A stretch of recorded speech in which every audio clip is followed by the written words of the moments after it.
আমরা জানি যে হিন্দির উদ্ভব হয়েছে সংস্কৃত থেকে। এই সংস্কৃত যাকে হয়তো বর্তমানে আমরা ভুলে যেতে বসেছি, কিন্তু এমন একটা জায়গা রয়েছে, এমন একটা গ্রাম রয়েছে, বলা যেতে পারে সেটা হচ্ছে একমাত্র গ্রাম যেখানে সবাই সংস্কৃততে কথা বলেন।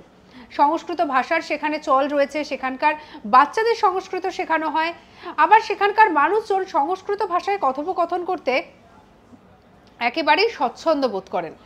যেটা জানা যায় যে মাত্তুর নামে এই যে গ্রামের কথা বলছি, একমাত্র সংস্কৃত ভাষী ভারতীয় গ্রাম। কর্ণাটকের এমন এমন মানুষজন সেখানে বসবাস করেন যারা নাকি সংস্কৃত ভাষায় কথা বলেন। এমনকি বাচ্চাদেরকে সংস্কৃত শেখানোর জন্য সেখানকার স্কুলগুলোতেও বিশেষ ব্যবস্থা রয়েছে। অর্থাৎ ছোটবেলা থেকেই সেখানকার বাচ্চাদেরকে সংস্কৃত শিক্ষার মধ্যে দিয়ে বড় করে তোলা হয়।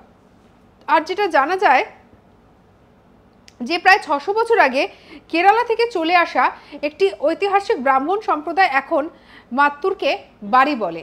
সঙ্গে রাখুন আজ তাক বাংলাকে, সাবস্ক্রাইব করতে ভুলবেন না।